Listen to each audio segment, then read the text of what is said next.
ثانی انٹرنیشنل حج عمرہ tours and travels. حج عمرہ جانے کے خواہش مند حضرات اسکرین پر دیے گئے نمبرز پر کال کریں۔ جو جیل میں مسلمان انڈر ٹرائل ہیں، اس میں کئی تنظیمیں حیدرآباد میں بھی ہیں جنہوں نے کوششیں کی ہر رمضان میں لوگوں سے زکوٰۃ اور صدقے کے پیسے لے کر جو جن کو بیل پہ نکالا جا سکتا ہے، جن پر بیل کے پیسے نہیں تو ان کو نکالا بھی جا سکتا ہے۔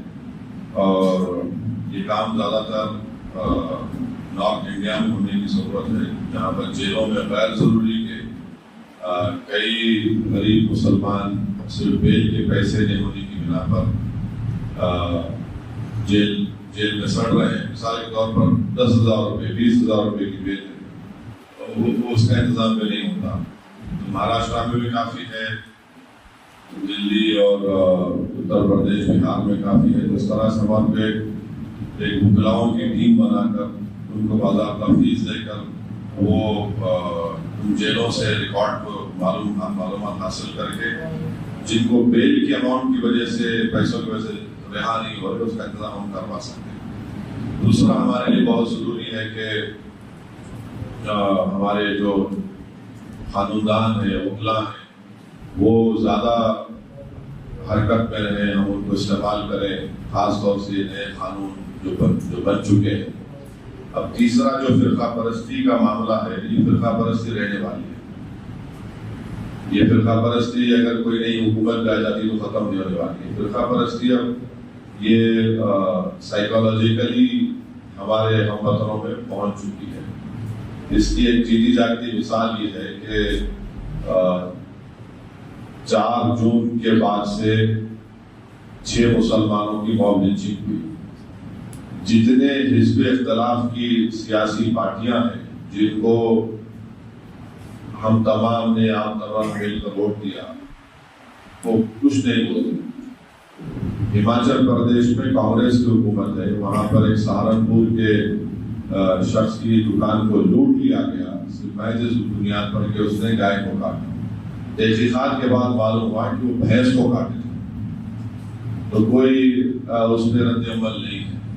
اور وہ یہ بھی نہیں کہتا کہ بھائی یہ جو قانون بنایا گیا ہے، اگر کل آپ اقتدار میں آئیں گے، جیسا آپ سب بول رہے ہیں کہ اگر ہم اقتدار میں آئیں گے تو ہم اگنی ویر کو ختم کر دیں گے، جو 4 سال کی وہ ہے۔ کوئی بول رہا ہے کہ ہم EVM کا الیکشن نہیں لڑیں گے، کوئی یہ نہیں بول رہا ہے کہ یہ قانون کا کیا کریں گے آپ، کوئی یہ نہیں بول رہا ہے کہ UAPA قانون میں کیسا اس کو آپ اب کریں گے۔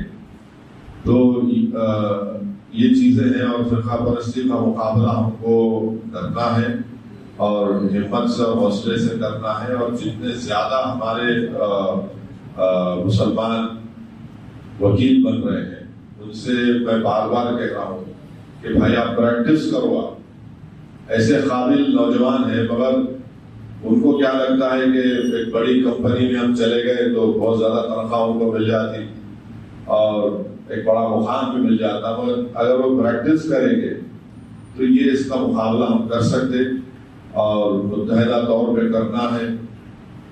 اور دوسرا فرقہ پرستی سے مقابلہ یہ ہے کہ اپنی ووٹ کی قیمت کو بڑھائیں یا اہمیت کو بڑھائیں۔ ہم صرف ڈالنے والے بن گئے تو کوئی ہماری اہمیت نہیں رہی۔ اکثر ہوتا کیا کہ بڑی عزت کے ساتھ کہہ رہا ہوں کہ اب الیکشن ہو گیا، اب 2029 تک ہم سب لوگ اتحاد کی باتیں کریں گے۔ اب جیسا لوک سبھا کا 29 کا الیکشن آئے گا، ارے میاں زندگی موت کا معاملہ ہے، خدا دو۔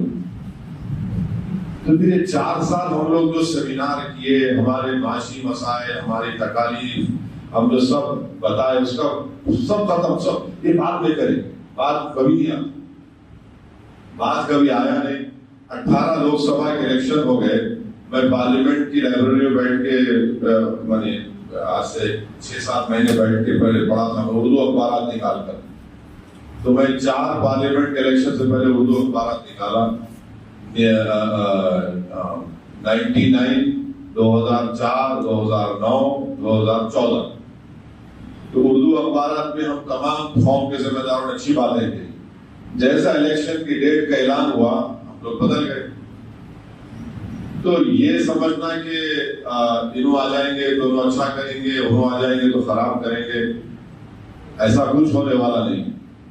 یو اے پی اے کا جب قانون بنایا گیا تھا 2019 میں ترمیم ہوئی تھی، جس میں یہ کہا گیا کہ این آئی اے کا ایک انسپیکٹر بیٹھ کر حیدرآباد کے کسی بھی نوجوان کو دہشت گرد قرار دے سکتا، اس قانون کی تائید کانگریس پارٹی نے کی، اس قانون کی تائید آپ کے سماجوادی پارٹی نے کی۔ اب آپ عوام کے سامنے آ کر کچھ بولتے ہیں اور قانون بنانے میں ان کی مدد کرتے ہیں لوک سبھا راجیہ سبھا میں، اور اس قانون کا استعمال صرف زیادہ مسلمانوں پہ ہوا، بھیما کوریگاؤں کے دلت لوگوں پر ہوا، اور ایک 85 سال کا عیسائی پادری جیل میں مر گئے صرف اس بنیاد پر کہ اس کو گلاس سے پانی نہیں پی سکتا تھا، اتنا ضعیف تھا، تو بولا کہ وہ اسٹرا میرے کو دو، میں چوس کے پینا چاہوں، وہ تک نہیں ملا اس کو۔ تو یہ بہت سی ظلم کی کہانیاں ہیں جو فرقہ پرستی کا مقابلہ ہم کو کرنا ہے، اور میرا ماننا ہے کہ میری زندگی میں فرقہ پرستی ختم نہیں ہوگی، اگر اللہ میرے کو زندہ رکھے گا جو بھی عمر ہے، میری زندگی میں تو فرقہ پرستی ختم ہونے والی نہیں ہے۔ اس کو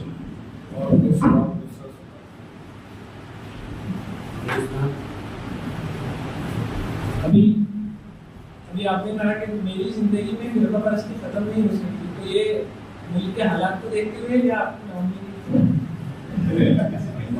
نہیں، نا امیدی ہوتی تو پارلیمنٹ میں ہر چیز نہیں بولتا، تو نا امیدی حقیقت کو بیان کر رہا ہوں۔ دیکھیے، اگر آپ چاہتے ہیں کہ میں آپ کو اچھی باتیں سنا دوں، آپ خوش ہو کے چلے جائیں اور کل سب اچھا ہو جائے گا، وہ نہیں ہے، ایسا نہیں ہے۔ فرقہ پرستی ہے، فرقہ پرستی رہے گی، نا امیدی کی وجہ سے نہیں بول رہا ہوں، بلکہ سچائی کو بیان کر رہا ہوں اور تکلیف سے بول رہا ہوں، اور تکلیف اس بات سے کہ ہمارے جو قوم اور ملت کے ذمہ دار ہیں وہ 4 سال تک سب بولتے، الیکشن کے وقت آپ سب بھول جاتے، تو اب آج پارلیمنٹ میں آپ کے صرف 4% مسلمان ایم پی ہیں، جو بیکورڈ کلاس جن کی آبادی ہے، آج ان کے ایم پیز کی تعداد اعلیٰ ذات کے لوگوں کے برابر ہو چکی ہے،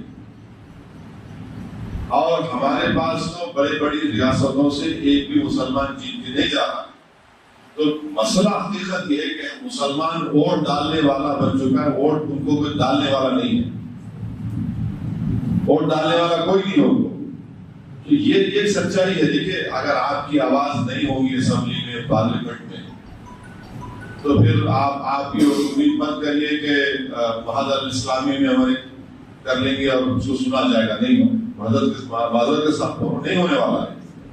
آپ کو وہاں پر کوئی پکارنے والا چاہیے، آپ کو کوئی بولنے والا چاہیے، اور جب تک آپ بولیں گے نہیں، حیدرآباد میں کہاوت ہے کہ اماں دودھ نہیں پلاتی جب تک بچہ نہیں ہوتا، تو اگر آپ لڑیں گے نہیں، آپ آواز نہیں اٹھائیں گے، تو بہت مشکل ہوگا۔ تو نا امیدی کی بنیاد پر نہیں بول رہا ہوں، سچائی آپ کو بیان کر رہا ہوں۔